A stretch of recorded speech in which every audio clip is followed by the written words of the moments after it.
అక్క ఏం చూస్తున్నావు? అప్పుడే పూత పట్టినాయి చెట్లు. పట్టవా మరి? మనం పెట్టేమన్నా నిన్న పెట్టినావా ఇవాళ పెట్టినావా? ఎన్ని రోజులు అవుతుంది అనుకున్నావు? కానీ చాలా చెట్లు చచ్చిపోయినాయి, పురుగు పట్టి చచ్చిపోయినాయి.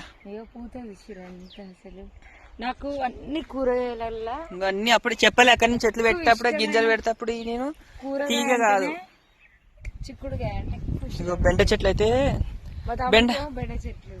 ఇగో బెండకాయలు కూడా ఆల్రెడీ కాస్తున్నాయి. ఇగో టమాటా బెండ పూత పడ్డది అనమాట. అన్ని చెట్లు అయితే మంచిగా అయినాయి. ఇగో ఇగో టమాటా చెట్లు కూడా పడ్డాయి చూసినా అక్క పూత. అన్ని మిరప చెట్లకు కూడా. ఇగో ఇదైతే గోంగూర.